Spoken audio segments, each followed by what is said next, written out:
പ്രതിപക്ഷത്തെ ഭരണപക്ഷം UDF-നെ LDF എങ്ങനെയാണ് കൈകാര്യം ചെയ്തത് എന്നറിയാൻ ഈ വീഡിയോ കണ്ടാൽ മതി. 23 മിനിറ്റുണ്ട്. പ്രതിപക്ഷത്ത് നിന്ന് VD സതീശൻ പ്രതിപക്ഷ നേതാവ് തുടങ്ങിയതേയുള്ളൂ. അതിനുശേഷം കണ്ടത് പൂരമാണ്. ഭരണപക്ഷാംഗങ്ങൾ ഒന്നടങ്കം പ്രതിപക്ഷത്തെ കടന്നാക്രമിക്കുന്ന മഹാപൂരം.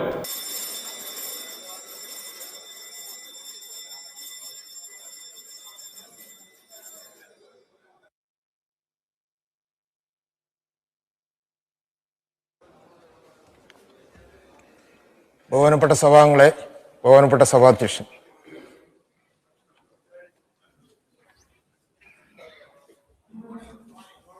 Good morning.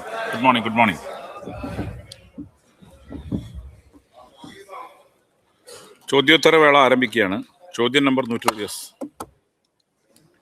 സാർ, അങ്ങേക്കറിയാം, ഞങ്ങൾ ശബരിമല വിഷയവുമായി സ്വർണ്ണക്കൊള്ളയുമായി ബന്ധപ്പെട്ട സമരത്തിലാണ്. സാർ, ഞങ്ങൾ ആ സമരം തുടരുകയാണ്.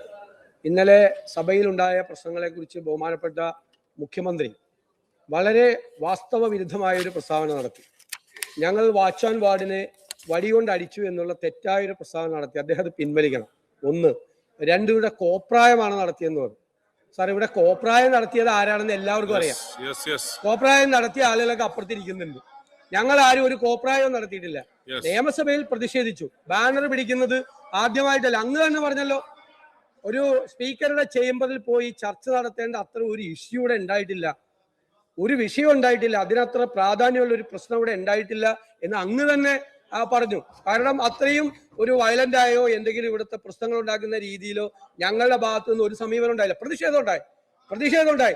സഭാ നടപടികൾ സംഭിപ്പിക്കാൻ വേണ്ടിയിട്ടുള്ള ശ്രമം ഞങ്ങൾ നടത്തി. അത് ഞങ്ങൾ പറഞ്ഞുകൊണ്ടാണ് ചെയ്തത്. സഭാ നടപടികളുമായി ഞങ്ങൾ സഹകരിക്കുന്നില്ല. അതിനൊരു തെറ്റായ പ്രചരണം നടത്തുന്നത്. പിന്നെ ചോദ്യോത്തരത്തിന്റെ പേരിൽ മൈക്ക് കിട്ടുമ്പോൾ മന്ത്രിമാർ സോണിയാഗാന്ധിയെയും പ്രിയങ്ക ഗാന്ധിയെയും ആക്ഷേപിക്കുന്നത്. സാർ, അതെല്ലാം ഇവിടുത്തെ രേഖയിൽ കിടക്കുകയാണ്. നിയമസഭയിൽ സോണിയാഗാന്ധിയും പ്രിയങ്ക ഗാന്ധിയും പ്രിയപ്പെട്ട നേതാക്കളാണ്.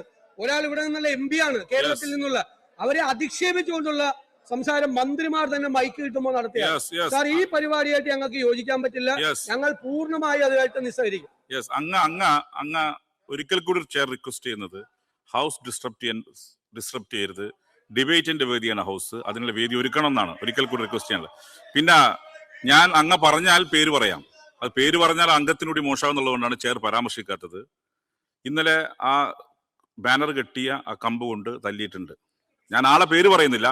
ആള് പേര് പറഞ്ഞാൽ അത് ആ ബഹുമാനപ്പെട്ട അംഗത്തിന് ക്ഷീണമാവും. അതുകൊണ്ട് ഞാൻ പേര് പറയുന്നില്ല. എന്നെ കൊണ്ട് ഇനി പറഞ്ഞേ അടിയിക്കുന്നുള്ള വാശിയിട്ട് ഞാൻ പറയാൻ നിർബന്ധിതമാണ്. സാർ, അന്ന് വിലക്കിയിട്ടും അങ്ങ് ചെയ്യരുത് എന്ന് പറഞ്ഞിട്ടും വാച്ച് ആൻഡ് വാർഡ് അത് ചെയ്തു. അങ്ങ് വിലക്കുന്നത് പരസ്യമാണ് ഇവിടെ. അങ്ങ് അവരെ വിലക്കി ചെയ്യരുതെന്ന് പറഞ്ഞു.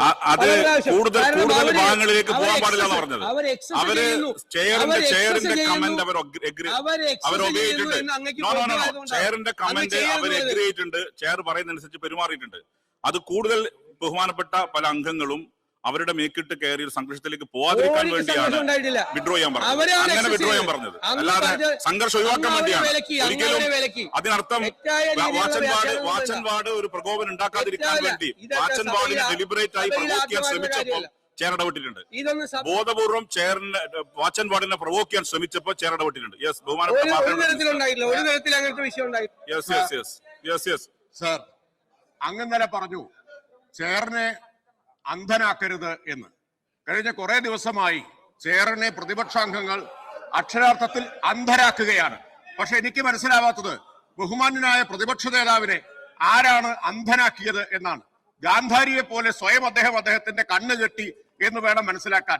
ഇന്നലെ ഇവിടെ നടന്നതിനെ മുഴുവൻ അദ്ദേഹം ഇപ്പോഴും ന്യായീകരിക്കുകയാണ്. എങ്ങനെയാണ് ബഹുമാനപ്പെട്ട പ്രതിപക്ഷ നേതാവിന് ഇങ്ങനെ സ്വയം ന്യായീകരിച്ച് പരിഹാസ്യരാവാൻ കഴിയുന്നത്? ലോകം മുഴുവൻ കണ്ടതാണ് ഇന്നലെ ഇവിടെ എന്താണ് കണ്ടത് എന്ന്. അത് സാർ അവിടെ ചാടിക്കയറിയ പടങ്ങൾ ഇന്ന് പത്രത്തിൽ വന്നിട്ടുണ്ടല്ലോ. ഇത് ആ ചാടിക്കയറിയ അംഗം വല്ല ഹൈജമ്പിന് പോയിരുന്ന് പണ്ടേ പരിശീലിച്ചിരുന്നെങ്കിൽ ഇതിനൊക്കെ വലിയ ഗുണമുണ്ടാവുമായിരുന്നു, നാടിന് വലിയ ഗുണമുണ്ടാവുമായിരുന്നു. സാർ, അങ്ങനെയല്ലേ ചാടിക്കയറിയത്? സാർ, ഇവിടെ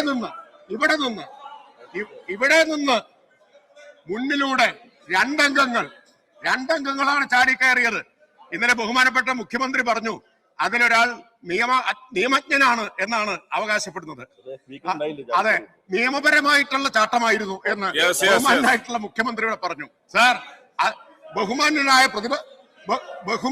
പ്രതിപക്ഷ നേതാവ് എല്ലായ്പ്പോഴും പാർലമെന്ററി മര്യാദകളെ കുറിച്ച് വലിയ ക്ലാസ് എടുക്കുന്ന ആളാണ്. 25 വർഷത്തെ പാർലമെന്ററി അനുഭവമുള്ളയാളാണ്. അദ്ദേഹത്തെ പോലൊരാൾ ഇന്നലെ ഇവിടെ നടന്നതിനെ മുഴുവൻ ഇന്നലെ ന്യായീകരിച്ചു, അതും മതി വരാതെ ഇപ്പോൾ വന്ന് വീണ്ടും ന്യായീകരിക്കുന്നു എന്നുള്ളത് ഈ ലോകം മുഴുവൻ കാണട്ടെ സർ. ഇതാണ് ഇരട്ടത്താപ്പ് എന്ന് പറയുന്നത്. സർ, ഒരു മിനിറ്റ്. ഇരട്ടത്താപ്പിന്റെ ബഹുമാനപ്പെട്ട പ്രതിപക്ഷ നേതാവ് ഇരട്ടത്താപ്പിന്റെ നേതാവ് കൂടിയായി മാറിയിരിക്കുകയാണ് സർ. അതാണ് നമ്മൾ ഇവിടെ കാണുന്നത്. സർ, ഇവിടെ ഇന്നലെ ബഹുമാന്യരായ സോണിയാഗാന്ധിയെയും പ്രിയങ്ക ഗാന്ധിയെയും ആക്ഷേപിച്ചു എന്ന് പറഞ്ഞു. എന്താക്ഷേപമാണ് നടത്തിയത്? BBG റാംജി ബില്ല് പാസാക്കിയ ശേഷം പ്രധാനമന്ത്രി നരേന്ദ്രമോദിയുടെ കൂടെ പ്രിയങ്ക ഗാന്ധി ചായ കുടിച്ചു എന്ന് പറഞ്ഞതാണോ ആക്ഷേപം, കുടിച്ചതാണോ ആക്ഷേപം? അതാണ് നിങ്ങൾ ആലോചിക്കേണ്ടത്. ഉള്ള കാര്യമേ പറഞ്ഞുള്ളൂ.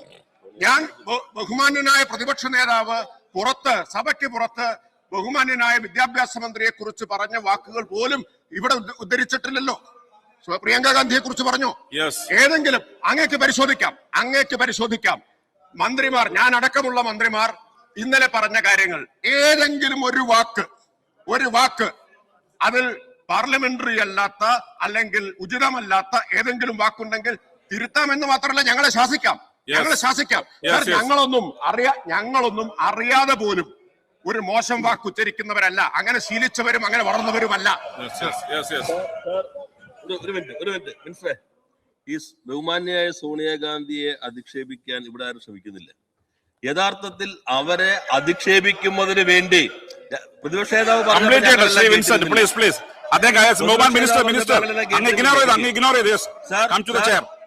ബഹുമാന്യയായ സോണിയാഗാന്ധിയെ തെരുവിലിട്ട് ചെണ്ട കൊട്ടുന്നവരെ കൊട്ടാനുള്ള അവസരം നൽകുന്നത് പ്രതിപക്ഷമാണ്. നിങ്ങൾ വ്യക്തമാക്കേണ്ടത് സ്വർണം കട്ടയാളും സ്വർണം വാങ്ങിയാളും മൂന്നാമത്തെയാളും ഒന്നിച്ച് 2 തവണ സോണിയാഗാന്ധിക്കൊപ്പം നിൽക്കുന്നു. ആര് സോണിയാഗാന്ധിയുടെ അടുത്തേക്ക് അവരെ കൊണ്ടുപോയി എന്നുള്ളത് ബഹുമാനായ പ്രതിപക്ഷ നേതാവ് പറഞ്ഞാൽ സോണിയാഗാന്ധിക്ക് 10 മാറ്റ് തിളക്കമുണ്ടാകും. സോണിയാഗാന്ധിയെ പോലെ ഇത്രമാത്രം സെക്യൂരിറ്റി ഉള്ള ഒരാളുടെ കയ്യിൽ ഈ സ്വർണത്തിന്റെ എലസ്, സ്വർണം മോഷ്ടിച്ച ആൾക്ക് സ്വർണം വാങ്ങിയാളുടെ സാന്നിധ്യത്തിൽ കെട്ടാൻ അവസരം ഒരുക്കിയത് ആരാണ് എന്ന് പ്രതിപക്ഷ നേതാവ് വ്യക്തമാക്കിയാൽ സോണിയാഗാന്ധിക്ക് 10 മാറ്റിന്റെ തിളക്കമുണ്ടാകും. നിങ്ങൾ സോണിയാഗാന്ധിയെ തെരുവിലിട്ടടിക്കാൻ വേണ്ടി വിട്ടുകൊടുത്തിരിക്കുന്ന പ്രതിപക്ഷമാണ്, കോൺഗ്രസ് ആണ്. അത് BJPയോടുള്ള താല്പര്യമാണ് സാർ. ഞങ്ങളിവിടെ പറഞ്ഞില്ലല്ലോ സോണിയാഗാന്ധിയെ കുറിച്ച് സുബ്രഹ്മണ്യൻ സ്വാമി പറഞ്ഞത്, ഡൽഹിയിൽ FIR ഇടാൻ പറഞ്ഞത്, പുരാവസ്തു കച്ചവടത്തിന്റെ കാര്യം ഞങ്ങൾ ഒന്നും പറഞ്ഞില്ലല്ലോ. ആര് കൊണ്ടുപോയി?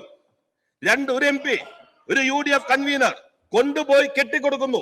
സ്വർണം കട്ടയാൾ വാങ്ങിയാൽ മൂന്നാമത്തെയാൾ ഒറ്റ ഫ്രെയിമിലുള്ള 2 ചിത്രങ്ങൾ സോണിയാഗാന്ധിക്കൊപ്പം മാത്രം. വ്യക്തമാക്കട്ടെ, അതോടുകൂടി സോണിയാഗാന്ധിക്ക് 10 മാറ്റ് തിളക്കമുണ്ടാക്കും. നിങ്ങൾ അവരെ തെരുവിലേക്ക് വലിച്ചെറിയുന്നു. ബഹുമാനപ്പെട്ട പാർലമെന്ററി കാര്യ മന്ത്രി പറഞ്ഞു ഞങ്ങൾക്ക് ഇരട്ടത്താപ്പാണ്, ഞങ്ങൾ ഇവിടെ ഡയസിലേക്ക് കയറാൻ ശ്രമിച്ചു വന്നു. സാർ, ആ ഡയസിൽ കയറി ആ ഡയസിൽ കയറി അങ്ങയുടെ മുമ്പിലിരിക്കുന്ന കമ്പ്യൂട്ടർ വലിച്ചെറിഞ്ഞ ആ കസേരയെടുത്ത് താഴേക്കിട്ട ആളുകളെ കൂടെ ഇരുത്തിയിട്ടാണ് ഈ ഇരട്ടത്താപ്പിനെ കുറിച്ച് പറയുന്നത്. ഒന്ന് അദ്ദേഹം പ്രിയങ്ക ഗാന്ധി പാർലമെന്റിനകത്ത് വെച്ച് പ്രധാനമന്ത്രിയുടെ കൂടെ ചായ കഴിച്ചു എന്നാണ് പറയുന്നത്. സാറേ, ഡൽഹി കലാപത്തിന് വംശഹത്യക്ക് ആഹ്വാനം ചെയ്ത കേന്ദ്രമന്ത്രി അനുരാഗ് ഠാക്കൂറുമായി സംസാരിക്കുന്നതും സുഹൃത്തുക്കളാണെന്നും അത് അഭിമാനമാണെന്നും ഫേസ്ബുക്ക് പോസ്റ്റിലിട്ട മന്ത്രിയാണ് മന്ത്രി MP രാജേഷ്. വംശഹത്യക്ക് ഡൽഹിയിൽ വംശഹത്യക്ക് ആഹ്വാനം ചെയ്ത അനുരാഗ് ഠാക്കൂറുമായിട്ട് കെട്ടിപ്പിടിച്ച് ഇങ്ങനെ ഒരു സുഹൃത്തുള്ളത് എനിക്ക് അഭിമാനമാണ് എന്ന് ഫേസ്ബുക്കിലിട്ട ആള് പ്രിയങ്ക ഗാന്ധി പ്രധാനമന്ത്രിയുടെ കൂടെ ചായ കുടിച്ചു. പാർലമെന്ററി മന്ത്രി പറഞ്ഞത് സോണിയാഗാന്ധിയുടെ കൂടെ നിൽക്കുന്ന പടം എന്നാണ്. ആ മുഖ്യമന്ത്രിയുടെ കൂടെ ഇയാൾ നിൽക്കുന്ന പടം ഒന്ന് കാണിച്ചു കൊടുത്തേ. മുഖ്യമന്ത്രിയുടെ കൂടെ അങ്ങനെയാണെങ്കിൽ ഞങ്ങള് മുഖ്യമന്ത്രിക്കെതിരെ അങ്ങ് പാർലമെന്ററി അങ്ങ് പറഞ്ഞു സമയമായി അങ്ങ് പോയിന്റ് പറഞ്ഞല്ലോ. ഞാനല്ല പറഞ്ഞിട്ടില്ല. അങ്ങ് 5 പ്രാവശ്യം ഒരേ കാര്യം പറഞ്ഞപ്പോ തടസ്സപ്പെടുത്തിയില്ല. അങ്ങ് ഒരേ കാര്യം തന്നെ പറയുന്നത്. അല്ലല്ല അങ്ങ് കേൾക്ക്. അങ്ങ് എന്ത് ഇത്ര അസഹിഷ്ണുത? അത്ര വേണ്ട, അത്ര അസഹിഷ്ണുതയൊന്നും വേണ്ട. എനിക്കും കൂടെ പറയാനുള്ള റൈറ്റ് ഉള്ളതാണ്. സോണിയാഗാന്ധി അങ്ങനെയാണെങ്കിൽ മുഖ്യമന്ത്രി പിണറായി വിജയന്റെ കൂടെ ഉണ്ണികൃഷ്ണൻ പോറ്റി നിൽക്കുന്ന പടം ഉണ്ടല്ലോ, ഞങ്ങൾ അധിക്ഷേപിച്ചോ? ഞങ്ങൾ അധിക്ഷേപിച്ചില്ല. മുഖ്യമന്ത്രി ഞങ്ങൾ അധിക്ഷേപിച്ചില്ല. അതുകൊണ്ട് അത്തരം ഇരട്ടത്താപ്പ് ചെയ്യുന്നത് ഇവരാണ്. ഇരട്ടത്താപ്പ് ചെയ്യുന്നത്. പിന്നെ ഒരു കാര്യം കൂടി ചീഫ് ജസ്റ്റിസിന് ഇന്നലെ പാർലമെന്ററി കാര്യമന്ത്രി ഞാൻ അധിക്ഷേപിച്ചു. SNC ലാവ്ലിൻ കേസ് CBIക്ക് വിട്ടപ്പോൾ അന്നുണ്ടായിരുന്ന ചീഫ് ജസ്റ്റിസ് ബാലിയെ നാട് കടത്തണം എന്ന് പറഞ്ഞ് ബാലി കോഹ്ലി എന്ന് പറഞ്ഞ് ഹൈക്കോടതിയിലേക്ക് സമരം സംഘടിപ്പിച്ച ആളാണ് ഈ പാർലമെന്ററി കാര്യമന്ത്രി. എറണാകുളത്ത് എന്നെ കൊണ്ട് പറയിപ്പിക്കല്ലേ.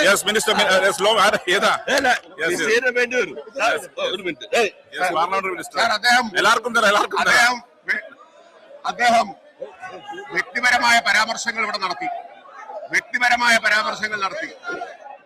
സാർ ഇതെന്ത് ന്യായമാണ് സാർ? മറുപടി കേൾക്കാൻ നിൽക്കണ്ടേ? അതെന്താ? ഒരു ഡിബേറ്റിലേക്ക് പോകുമ്പോ രണ്ട് പക്ഷവും പറയാൻ കേൾക്കണ്ടേ? അങ്ങ് പറഞ്ഞോ അങ്ങയുടെ നിരയോട് മിണ്ടാതിരിക്കാൻ പറ. അങ്ങ് സംസാരിച്ചു, അവിടെ ഡിസ്ട്രപ്ഷൻ ഉണ്ടാവില്ല.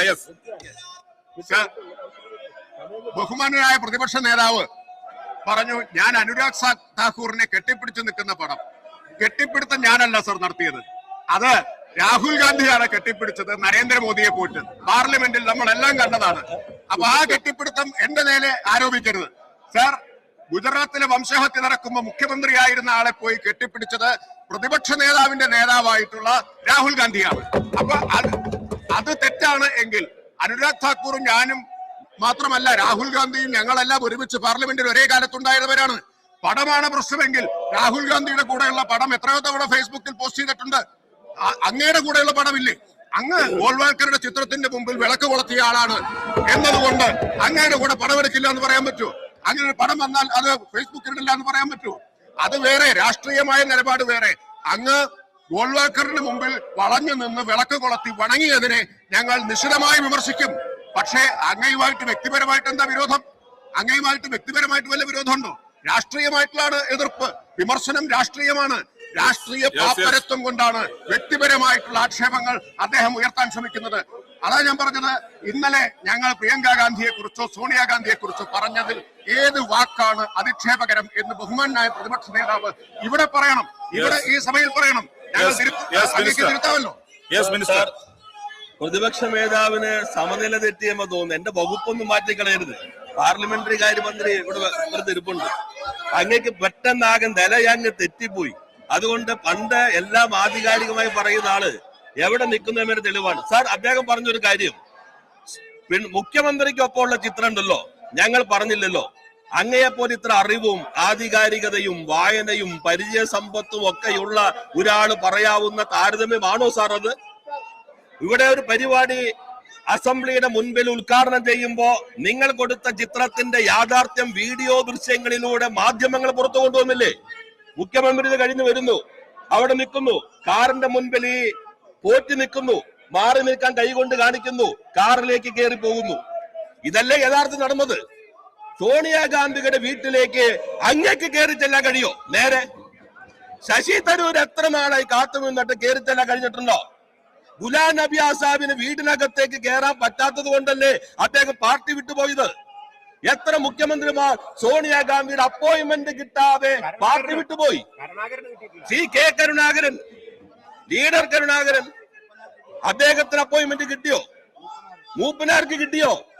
അപ്പൊ ഈ സ്വർണം കട്ടവൻ, കട്ട സ്വർണം വാങ്ങിയവൻ, അത് ഉരുക്കിയെടുത്തവൻ, അവര് എങ്ങനെ സോണിയാഗാന്ധിയുടെ അടുത്തേക്ക് എത്തിച്ചു എന്ന് അങ്ങ് പറഞ്ഞാൽ സോണിയാഗാന്ധിക്ക് 10 മാറ്റിന്റെ തിളക്കം. ഇപ്പോൾ അദ്ദേഹം പറയാതിരിക്കുമ്പോ സോണിയാഗാന്ധി ഇരുട്ടിൽ നിർത്തുന്ന പ്രതിപക്ഷ നേതാവ് BJPയുടെ നാവായി മാറിയിരിക്കുന്നു അറിയാൻ പറ്റും സാർ. ഒരു കാര്യം കൂടി അദ്ദേഹം പറയുകയുണ്ട്. അദ്ദേഹം എങ്ങനെ ഈ വസ്തുതാവിരുദ്ധമായ കാര്യങ്ങൾ ഓരോ ദിവസവും പറയുന്നത്? അദ്ദേഹം പറഞ്ഞു, ഇന്നലെ ഇവിടെ പാർലമെന്ററി കാര്യമന്ത്രിയല്ല, നിയമ വ്യവസായ വകുപ്പ് മന്ത്രി MLA കയർ വകുപ്പ് മന്ത്രി എന്നതിൽ ഞാൻ പറഞ്ഞു, അങ്ങ് ഹൈക്കോടതി ചീഫ് ജസ്റ്റിസിനെ കുറിച്ച് പറഞ്ഞ കാര്യം പറഞ്ഞു.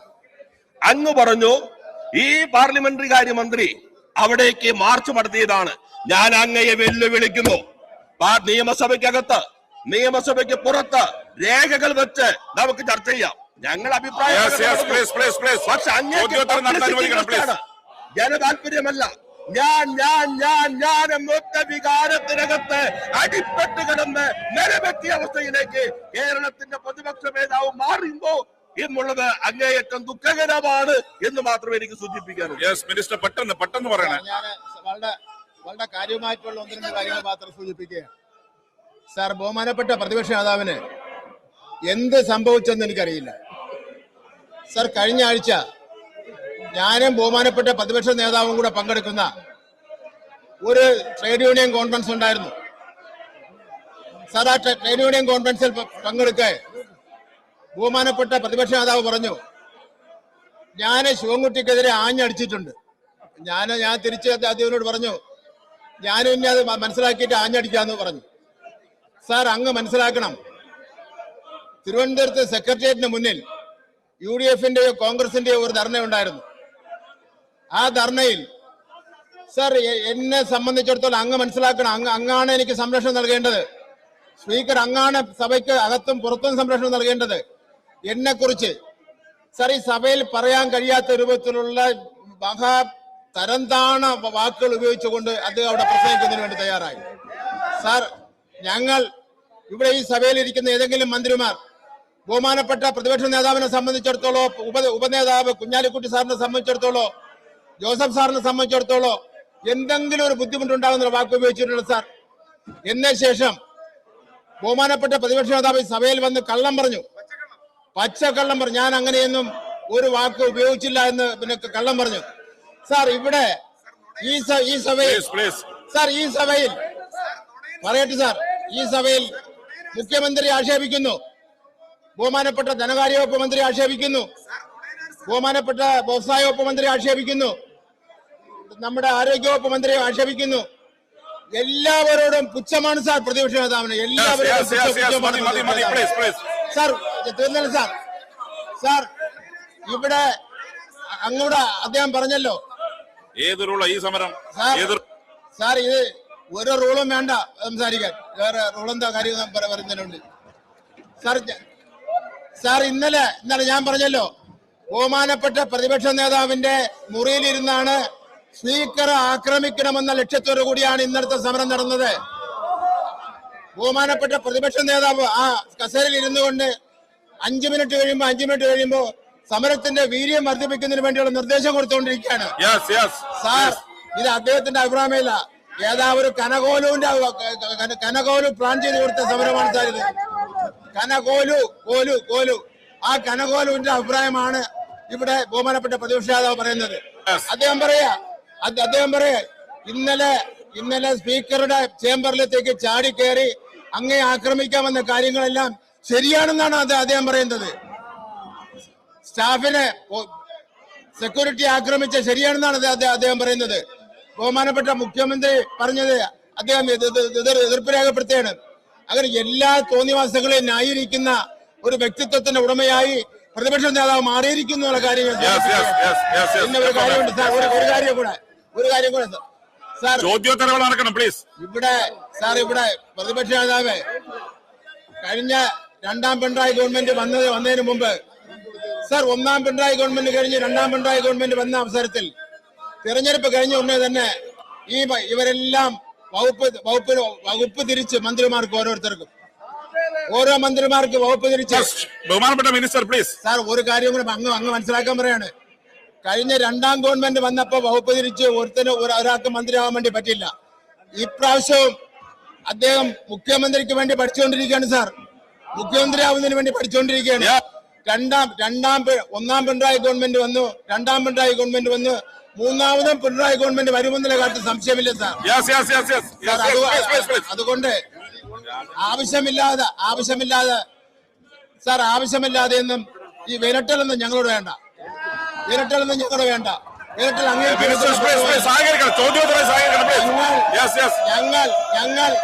ഞങ്ങൾ ചില കാര്യങ്ങൾ കൂടി ഇവിടെ പറഞ്ഞാൽ പലരും മുണ്ട് തലയിലിട്ടുണ്ട് ഇവിടുന്ന് പോവേണ്ടി വരുമെന്നുള്ള കാര്യത്തിൽ തർക്കമില്ല എന്നുള്ള കാരണം ഞങ്ങൾ പല കാര്യങ്ങളും സാർ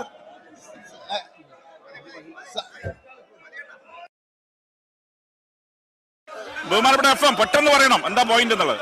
സാർ എനിക്ക് പറയാനുള്ളത് ഇത് പ്രധാനപ്പെട്ട ഒരു സെഷനാണ്, ബഡ്ജറ്റ് സെഷനാണ് സാർ. ഇത് കഴിഞ്ഞാൽ പ്രതിപക്ഷം ഇത് ബഹളം വെക്കാൻ ഇറങ്ങിപ്പോകാൻ നിൽക്കുകയാണ്. കേരളത്തെ സംബന്ധിച്ച് അടുത്ത വർഷക്കാലത്തേക്കുള്ള ബഡ്ജറ്റ് ചർച്ച ചെയ്യാൻ വേണ്ടി അവർ തയ്യാറാവുന്നില്ല. ഒന്ന്, ഈ സമയത്ത് ഈ സഭയിൽ ഏറ്റവും ഗൗരവമായി ചർച്ച ചെയ്യേണ്ട രണ്ട് വിഷയങ്ങൾ കേന്ദ്ര ബഡ്ജറ്റിനെ സംബന്ധിച്ചുള്ള പരാമർശമാണ് സാർ. അതോടൊപ്പം തന്നെ ഇന്നലെ അമേരിക്കയുടെ ഫ്രീ ട്രേഡ് സാർ 10 ലക്ഷം വരുന്ന ക്ഷീര കർഷകർക്ക് പാലിന്റെ വില പകുതിയാവുന്ന, മറ്റു മേഖലകളിൽ വിലയിടിയുന്ന, ഇന്ത്യയുടെ മത്സ്യമേഖലയും എല്ലാ മേഖലയും കേരളത്തെ തകർക്കുന്ന ട്രംപിന്റെ കരാറിന് ഒപ്പിട്ടിട്ട് പ്രധാനമന്ത്രി നിൽക്കുകയാണ്. അതിനെപ്പറ്റി ഒന്നും പറയാതെ മനഃപൂർവ്വം ഇത് ചർച്ച ചെയ്യുന്നില്ല സാർ. ഇവർ പറഞ്ഞു സാർ ധനകാര്യമന്ത്രി എന്ന നിലയിൽ ബഡ്ജറ്റ് അവതരിപ്പിച്ചിട്ട് പ്രതിപക്ഷം പറയുന്നതോടെ കേട്ടിട്ട് മറുപടി വരാൻ വേണ്ടിയിട്ട് ഇരിക്കുന്നവരാണ് ഞങ്ങൾ, അല്ലെങ്കിൽ ചർച്ച ചെയ്യേണ്ടതാണ്. അതിനെപ്പറ്റി ചർച്ച ചെയ്യാൻ ധൈര്യമില്ലാത്തതെന്ന് ഞാൻ പറയും. കാരണം പത്രസമ്മേളനം നടത്തി പറഞ്ഞു ഒരു ധവളപത്രം ഇറക്കണമെന്ന്. സാർ ധവളപത്രം ഇറക്കണ്ട, ഇവിടെ ബഡ്ജറ്റ് ചർച്ച ചെയ്യാൻ തയ്യാറാവുന്നില്ല എന്ന് മാത്രമല്ല പ്രതിപക്ഷ നേതാവ് മറ്റൊരു പ്രധാനപ്പെട്ട അംഗത്തെ പോലും ഇതിനെപ്പറ്റി ചർച്ച ചെയ്യാൻ അവസരം കൊടുക്കാതെ മുഴുവൻ കാര്യവും സ്വന്തമായി കേന്ദ്രീകരിച്ച് ആരെയും ചർച്ചയ്ക്ക് സമ്മതിക്കാത്ത തരത്തിലേക്കാണ്. ഇവിടെ നല്ലപോലെ പഠിച്ച് സംസാരിക്കുന്ന പല അംഗങ്ങളുണ്ടല്ലോ. സാർ ഒരു ബഡ്ജറ്റിനെ പറ്റി ചർച്ച ചെയ്യാതെ ആദ്യമായിട്ടാണ് സാർ പോകുന്നത്. ഇതാരും ചർച്ച ചെയ്യണ്ട എന്ന് പറയുന്ന ഒരു സമീപനമാണ്. അതുകൊണ്ട് സാർ ഇന്നലെ ആ മഹത്തായ നിയമപരമായ ചാട്ടം കാണാൻ എനിക്ക് അവസരം കിട്ടിയത്. കാരണം ബഡ്ജറ്റ് സംബന്ധിച്ചുള്ള പേപ്പർ നോക്കി ഞാനിവിടെ 9:10 നിയമപരമായ ചാട്ടവും അല്ലാത്ത ചാട്ടവും നിയമപരമായി വടിയെടുത്തിട്ട് വാച്ചാൻ വാർഡിനെ അടിക്കുന്ന അടക്കമുള്ള കാര്യം കാണിച്ചിട്ട് ഇവിടെ നിന്ന് ന്യായീകരിക്കുകയാണ് സാർ. ഇത് അങ്ങേയറ്റം ലജ്ജാകരമാണ്. ഇവിടെ ബഹുമാനപ്പെട്ട സോണിയാഗാന്ധിയെ അപമാനിക്കാൻ വേണ്ടി തന്നെയാണ് മനഃപൂർവ്വം അവരിത് കൊണ്ടുവരുന്നത്. ആർക്കും അറിയാം. ഞാൻ അതിലൂടെ പറഞ്ഞു സാർ, വഴിയില് നമ്മുടെ കേരളത്തിലെ പ്രതിപക്ഷ നേതാവായാലും മുഖ്യമന്ത്രി ആയാലും മന്ത്രിമാരായാലും ഏതൊരാൾ വന്നാലും ഒരാൾക്ക് വന്ന് ഫോട്ടോ എടുക്കാൻ നിന്നു കൊടുക്കും, അല്ലാതെ എടുക്കാതിരിക്കുന്നില്ല. പക്ഷേ കെ കരുണാകരനെ പോലെ ഒരാളെ പോലും കടത്തിവിടാത്ത, ശശി തരൂരിന് കൈകൊടുക്കാത്ത, അങ്ങനെയുള്ള പല പല കാര്യങ്ങളുമുള്ള സോണിയാഗാന്ധിയുടെ അടുത്ത് ബെല്ലാരിയിൽ നിന്നുള്ള ബെല്ലാരിയിൽ നിന്നുള്ള സ്വർണ്ണ വ്യാപാരിയും ഇവിടുത്തെ ഈ ആരോപണ വിധേയനായ ആളുകളും പോകുമ്പോൾ കൂടെ എംപിമാരെന്ന് പടമെടുക്കണമെങ്കിൽ ആ വീടിനകത്ത് കയറണമെങ്കിൽ എത്ര ബുദ്ധിമുട്ടാണ്. അവിടെ കയറിപ്പോ ഇതെല്ലാം ചെയ്യുമ്പോ അതിനെന്താ ഉദ്ദേശമുണ്ട് സാർ? അതുകൊണ്ടാണ് ബഡ്ജറ്റ് സംബന്ധിച്ച് ഈ കാര്യങ്ങൾ ചർച്ച ചെയ്യാത്തത് കേരളത്തോടെ ജനങ്ങളോടുള്ള വെല്ലുവിളിയാണ്. കേരളത്തിലെ ജനങ്ങളെ അപമാനിക്കുന്നതിന് തുല്യമാണ്. പ്രതിപക്ഷം ഈ നാട്ടിലേക്ക് തെറ്റാണെന്ന് പറയുന്നത്. ഇതൊരു വളരെ പ്രധാനപ്പെട്ട പ്രശ്നമാണ് സാർ. ഈ കേരളത്തിലേക്ക് 29 ആവശ്യങ്ങൾ ഉന്നയിച്ചിട്ടും ആമയെ കൊടുത്തയച്ച കേന്ദ്ര ഗവൺമെന്റിന്റെ നിലപാടിനോട് പ്രതിപക്ഷത്തിന്റെ നിലപാടെന്താണെന്ന് പറയേണ്ടത് സാർ. ഇന്നത്തെ പ്രശ്നം എന്താണ് സാർ? ഇന്ന് 118 അനുസരിച്ച്, ചട്ടം 118 അനുസരിച്ച് കേന്ദ്ര ഗവൺമെന്റിന്റെ കേരളത്തിനോടുള്ള നിലപാടിനെതിരെ ഒരു പ്രമേയം ഈ സഭ പാസാക്കാൻ നിൽക്കുമ്പോ അതിനോടുള്ള അഭിപ്രായമാണോ കേരളത്തിലെ പ്രതിപക്ഷം കാണിക്കുന്നത് സാർ? ഇത് ഒരു പ്രതിപക്ഷ നിലപാടല്ല സാർ. കേരളത്തിലേക്ക് ആമയെ കൊടുത്തയച്ച കേന്ദ്ര ഗവൺമെന്റിനോട് കനകോല് പറഞ്ഞതനുസരിച്ചുള്ള ഐക്യപ്പെടലാണ് ഇന്ന് നടക്കുന്ന ഈ രാഷ്ട്രീയ സാർ. ഞാൻ ഒറ്റ കാര്യം പറയുന്നത്, ഡൽഹിയിലെ 10ാം നമ്പർ ജനപഥ റോഡിലേക്ക് കടന്നുപോയ ഒരാളുടെ പടവും ആംബുലൻസ് കൈമാറുമ്പോ എടുത്തൊരു പടവും തമ്മിൽ കൂട്ടിയോജിപ്പിച്ച് താരതമ്യം നടത്താൻ പറ്റുമോ സാർ? ആരാണ് ഇതിട്ട് നിർത്തിയിരിക്കുന്നത്? കേരളത്തില് കേന്ദ്ര ഗവൺമെന്റിനോട് ശക്തമായ പ്രതിഷേധമുണ്ട്. രാഷ്ട്രീയം പോട്ടല്ല. ചോദ്യം നമ്പർ 121 ശ്രീ ചോദ്യം number 121 Eldhose P Kunnappillil not in the seat. ചോദ്യം നമ്പർ 122 ശ്രീ TP രാമകൃഷ്ണൻ ചുമതലപ്പെടുത്തിയ പ്രകാരം ശ്രീമതി K ശാന്തകുമാരി, ബഹുമാനപ്പെട്ട ഉന്നത വിദ്യാഭ്യാസം സാമൂഹ്യനീതി വകുപ്പ് മന്ത്രി.